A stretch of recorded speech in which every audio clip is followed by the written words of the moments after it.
બાપુ એક ગામમાં દીકરી છે ને, દીકરી એ ઘરનું બાપુ અદ્ભુત પાત્ર છે. ભાઈઓ હોય, ભાભીઓ હોય, મા બાપ હોય, દીકરી હોય, દીકરો હોય, પણ દીકરી છે ને, દીકરી ઈ આખા ઘરનાનું કામ કરતી હોય.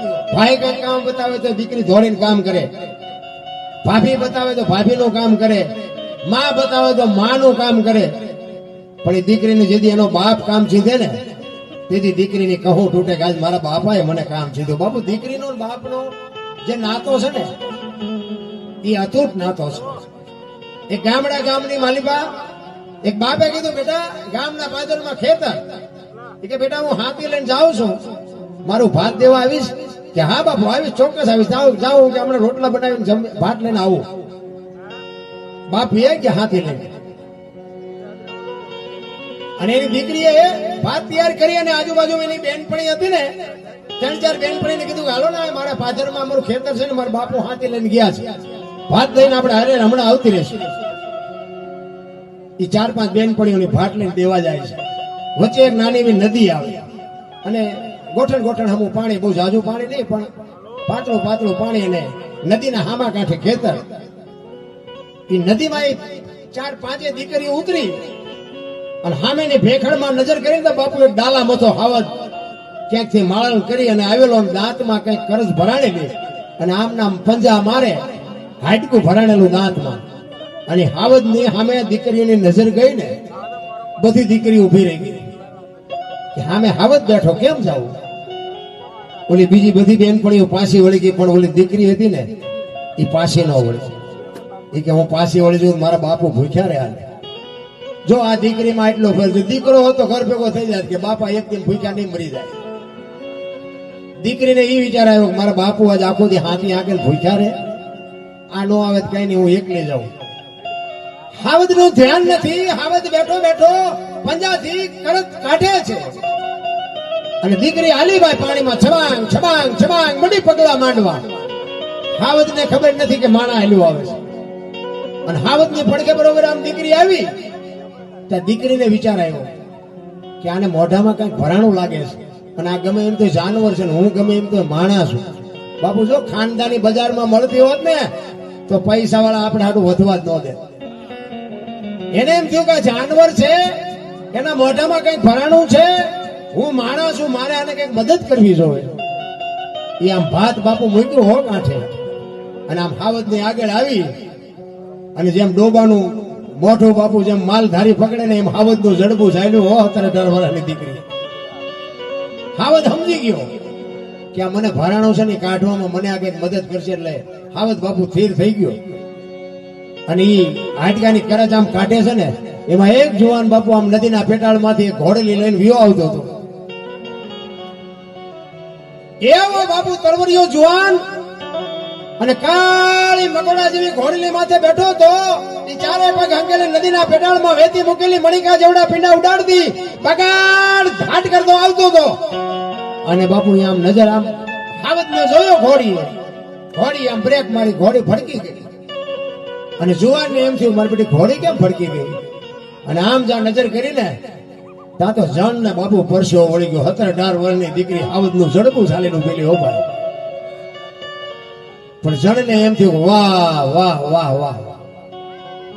અને હાવજ નું જડબું ચાલેલું ને એને મન નક્કી કર્યું હતું કે હવે લગ્ન કરું તો આના અરે બાકી આખી દુનિયાની દીકરીઓ માન બેન છે મારી માટે. જો આ પરખ ની વાત છે, એવી પારખ આવડવી જોવે.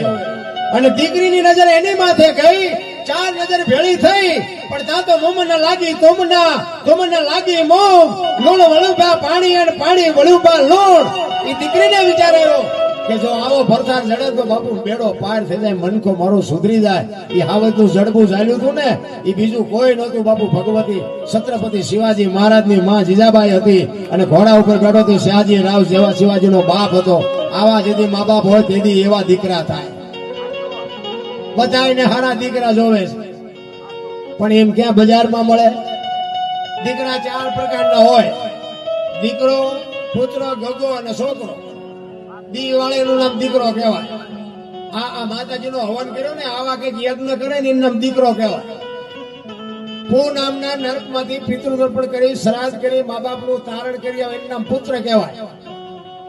ગામમાં કઈ ખરડો થતો કે આમાં હું લખાવું છું ઉભારું મારી બાન પૂછતો હોઉં એમ ગગો કહેવાય અને સટી ફેરીને હુતળી બાંધીને દારૂની કોથળીઓ તોડીને જોડીમાં માથા ઘાલીને પીડ્યા હોય એ છોકરો કહેવાય. એ કયા ખાનામાં નામ છે એ જોઈ જોઈએ. અમુક ભગવાન ને કહે ભગવાન એકાદો દીકરો દે એકાદો દીકરો દે. અમુક એમ કે હે ભગવાન આના કરતા ન દીધો હોત તો સારું. આપણને એમ થાય કે આમાં હાચું શું છે? ઈવડે આમ રોવે છે, નથી ઈવડે આમ રોવે છે. કાઉ જાજા કાગુલિયા ને કાઉ જાજા કપૂત હકડી છે મયત ભલે ને હકડો ભલો સપૂત. હારો બાપુ જો એક દીકરો હોય ને તો બાપુ હાથ પેઢીઓના નામ ઉજળા થઈ જાય. વચ્ચે કોઈક માણા હોય અને પછી વયો જાય પછી એના જેવા જે કામ હોય એનાથી ઉકલતા હોય તો આપણે નથી કહેતા કે અરે અમારો તો એ ભગવાન હતો, પણ હતો તેથી હક ન લેવા દીધું કોઈ. હવે ભગવાન ઓલે શમશાન યાત્રા નીકળે ને આમ ટેકા દેવા દોડે. હવે આવા ટેકા દીધા હોત તો હજી 2 વર્ષ જીવે એવું હતું. ઘોકા માર્યા છે ને હવે ટેકા અરે કાંઈ છે ને રામ એ દુનિયાના દેખા. હું તો એમ કહું દીકરાને ખાસ કહું કે મા બાપ ને બાપુ મિત્રો હું તમને હાથ જોડીને વિનંતી કરું છું. તમારા મા બાપના જો ખરાબ લાગશે તો તમને આશીર્વાદ મળશે તો તમને હું તો ખાલી મારી ભલામણ છે મા બાપને જાળવી લે. મા બાપને હાચવો ને જિંદગીમાં બાપુ આખી દુનિયામાં ક્યાંય તમારે મા બાપના પગે લાગો ને આખી દુનિયામાં ક્યાંય પગે લાગવા ન જવું પડે આપણી ગેરંટી. પણ મા બાપની સેવામાંથી જેથી ચૂકી ગયા મા બાપની આંતળી જેથી કકડી જેથી આ દુનિયામાં ઈશ્વર તમારી આંગળી ન પકડે. લાખો રૂપિયાના દાન કરો તોય ભલે, ભક્તિ કરો તોય ભલે, પુણ્ય દાન કરો તોય ભલે, ક્યાંય ચોપડે લખાય ને સમજી લેજો કે તમારો અને મારો દેહ, તમારો અને મારા મા બાપ થી મારો તમારો દેહ બન્યો છે. તમારો ને મારો દેહ એક દેહ ને ચૂઈ અને મેન તમે દેહ બનાવ્યો છે. એક આપણી જનેતા 9 મહિના ઉદરમાં રાખે બાપુ, 1.5 કિલો 2 કિલો વજન, એક 50 ગ્રામ બાપુ એક 9 કલાક તો પેટમાં રાખી જોવો ખબર પડે. ઈ માં 9 મહિના ઉદરમાં રાખે, જન્મ આપે, લાલન પાલન કરે, અરે લોહીનું દૂધ કરીને તમને મને પાય, ઉછેર કરે, પાણા એટલા દેવ કર્યા હોય ત્યાં આપણા મોઢા ભાળ્યા હોય અને ઈ દીકરા જીતી રોટલા દેવામાં વાંકા સુકા હાલે તો આપણને એમ થાય કે હવે આવા દીકરા હોય તો શું, ન હોય તો શું, ભલામણ કોઈ મતલબ નથી રામ. અને હું તો આ બહેનોને ખાસ કહું કે હારા દીકરા માટે તો બાપુ છે ને તમારે કઈક ભક્તિ કરવી પડશે ને તમારે કઈક ઉતરવું પડશે. સંસ્કાર તો માં આપે તો થાય, ભાઈમાં તો કઈ ઠેકાણા જ નથી. ભાઈઓ તો બધે બાયું ચડાવે છે, મૂછું વોળ દે છે, બીજું કઈ કરતા નથી. જેટલા બાપુ છે ને જો સતી ને સાસટીઓ ને જેસલ ને કુંભો ને માલદે ને આ એકે હામા મળ્યા હારા નહીં. આમને સુધારવા વાળી માં ભગવતીઓ જ છે.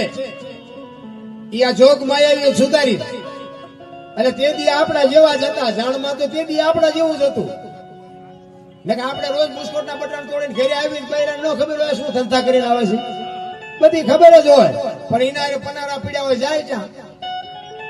એટલે બહેનોને ખાસ કહું કે સારા સંતાન તો બાપુ સંસ્કાર આપો તો થઈ શકે. બાકી ભગવાનને કહો હે ભગવાન હારો દીકરો દે, હારો દીકરો શું અહીંયા દુકાન છે તમને હારો દીકરો દઈ દે. એની માટે તો બાપુ માં જો સંસ્કાર આપે ને ધરાવીને ધાનનો નીપજે, કુડવીને માડું ન હોય, જે જકરા નીપજે, જેની જનેતા હોસલ હોય, હારી માં વગર બાપુ હારા દીકરા ન થાય. હું તો બહેનોને કહું કે ઉદરમાં સંતાનનો વિકાસ થતો હોય અને જન્મ થયા પહેલા રામાયણ કે ગીતાના 5-5 પાના વાંચજો. જો આપને ટેકો દેવું સંતાન ન થાય તો આપણે ભજન ગાવાનું બંધ કરી દઈએ. આ સંતોનો શાસ્ત્રોનો બાપુ એનો કેટલો પાવર છે એ તમારે જોવું હોય. દીકરો હોય ને તો દીકરો, કે દીકરી હોય તો દીકરી, પણ બાપુ એમાં કાંઈ ન ઘટે જો આ ગ્રંથોની તાકાત આપી હોય. વહુ હારો ભેગા પૂરી જો હતા હોય છોકરા જેવા થાય. એમાં કઈ બાપુ શિવાજી રાણા પ્રતાપ નો થાય, ખોટી વાત.